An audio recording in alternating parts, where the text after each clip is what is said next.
Hello, Namaste, Salaam Alaikum, Sat Sri Akal. Welcome back to another session with your Wow Chef at whatever.com. You know, I've got friends who are 60 years old and I've got friends who are 20 years old.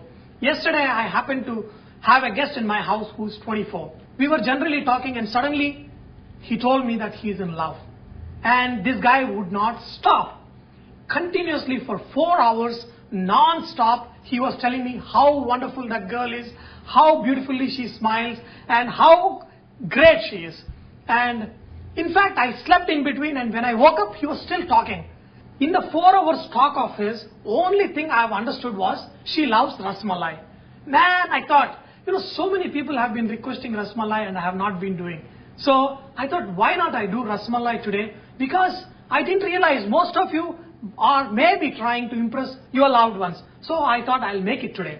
So to make a Rasmalai is very simple, but there are small little things you need to watch out. So to make this Rasmalai, in fact what I did, here I made my rabdi. In fact this rabdi has become too thick because I've been cooking it for almost 1 hour in a non-stick pan. See, to make a rabdi is very easy, or even koya to make on a non-stick pan is easy. Put it sim, let it boil on a slow flame and use a whisk like this, which is a rubber coated, so it won't, scratch your non-stick pan. So in fact this is perfectly done. It is really thick. Maybe in fact I have to dilute it a little bit by adding milk. So what I'm going to do, I'm going to add some sugar to this and make it a little bit sweeter. I add some cardamom. Wow, what a nice flavor. Okay, now this is ready. I'm going to keep this on the side. Here I've got some milk boiling. So we need to curdle this milk. So how do we curdle? See, this is a very important part of making Rasmalai or Rasgulla. So whatever you're making, curdling this milk plays a very important role. So we will learn how to do it. Either you can take vinegar or lime juice. We can dilute it a little bit, with water and then add slowly, okay? You do not want to curdle this too much. Add this vinegar and then slowly your milk will curdle. Now you can see all the paneer is separating out. As soon as you see the water is clear, add some ice. And then switch off the flame, because I want to stop the process of curdling, because we want very soft cheese. We don't want something which is hard. To do that, you have to stop the process of curdling. Now you see, my paneer is very soft. If it becomes hard, then the whole process is useless. Look at this. This is not hard paneer. This is like a soft cheese. We want all this water to come out. So you can press it slowly, little bit. It is better if you can hang it for 1 hour so all the water can drain out. I've taken 1:6 of water and sugar. I put 6 cups of water and 1 cup of sugar. One very important thing here is you have to bring it to a boil at a high flame. Okay, the water has to be bubbling fully. You can take some green cardamom, just put in your dingchik and powder and add to this. So that gives nice flavor to your syrup. I hung this for like around 20 minutes. Take a very good clean towel and take this hung in a muslin cloth or any thin cloth. Put the towel on the table and then put this thing on this. Then what you do, cover it up and then rub it. See, what you're basically doing is you are making a nice dough out of this. Okay, you don't have to remove it out and just basically rub it. See, this one does 2 things. One thing is it removes any additional moisture, and second thing is it converts this into a nice paste. Now I want to show you. See, because I rubbed it with the cloth, this become like a soft dough. So all I do is take it out and make it into medium sized balls. Okay, press it little bit and make it into a nice soft balls. Just to make sure that the rounds are not cracked. Just make sure it's very nice, smooth. Now Rasgullas and Rasmalais are pretty much made same way. Only thing for Rasgullas, they make it round. Now you can see how beautiful small these are, and then we're going to add to this hot water. So I made already small size. when they come out, they will increase in size. So what we're going to do, I'm going to add all of them in one shot, okay, and then cover it up and let it boil for just like 4-5 minutes. What sugar does is not just sweetness alone. It increases the density of the water, that when you add this cheese, the cheese won't break into pieces. And the amount of heat that is needed for the cheese to be intact is very high. If you put this cheese in a slow flame and then you won't let it steam, two things can happen. One thing is it will break into pieces. The other thing is the cheese will not puff up like balloons.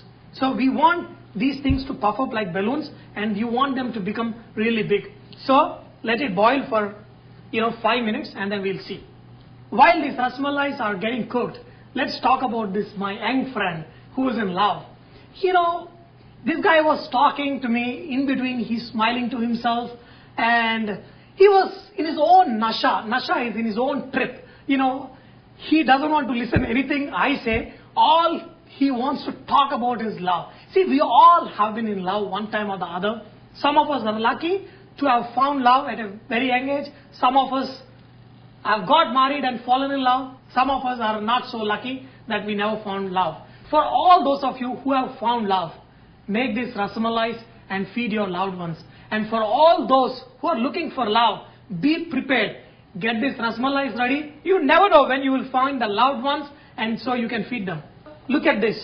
Look at this. Look at this. Look at this. Maybe I'll find love. Okay, look at this. They are becoming big, but they are not yet done. Love is such a beautiful thing. When I was finishing my teenage years, we all get into it. When I added sugar, when it melted off, I took some of that water in this vessel. So now look at these rasmalais. They have become twice the size of what I added. Look at this beautiful big size. Wow. Wow. Wow, they are cooked. Whenever you remove these things, put it in little bit warm water. So now you can see the size. Oh, it's still hot, but it's twice the size what I originally made them into.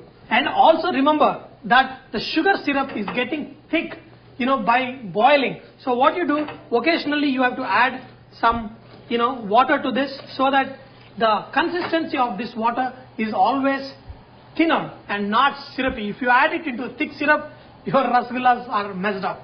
Our rasgulla for rasmalai is ready. So what we are going to do, I made the rabdi, which I cooked for a really long time, and now what we are going to do, you're going to take another bowl and then take these rasgullas and squeeze little bit. Okay, don't squeeze too much, very little bit, and put it in another plate. Okay, you want to remove this water when you add your rabdi. You want these things to absorb rabdi. I never eat 1 or 2 rasmalais. I eat at least 4. So if you ever invite me to your house and you make rasmalai for me, make sure serve me 4. Even if I say, oh no, don't listen to me. If it is rasmalai, serve me 4, because that is the minimum quantity I eat at one time. And then I'm going to pour nice rabdi. Aha. Woohoo. Woohoo. This is the freshest rabdi. Let these things soak for few minutes, and then just sprinkle some nuts, either pistachio or almonds. Okay, so isn't it easy to make rasmalai? Rasmalai for all those in love, rasmalai for all those who wants to fall in love, and for me. Friends, to all those, I know tons of you requested for this rasmalai. I hope you all can make it really good, make them really soft, and I wish you all the best with your adventure with rasmalai. And remember that Varava is all about inspiring others to cook and eat fresh food. So please post your recipes and cooking tips so others may enjoy with your great cooking. Thank you.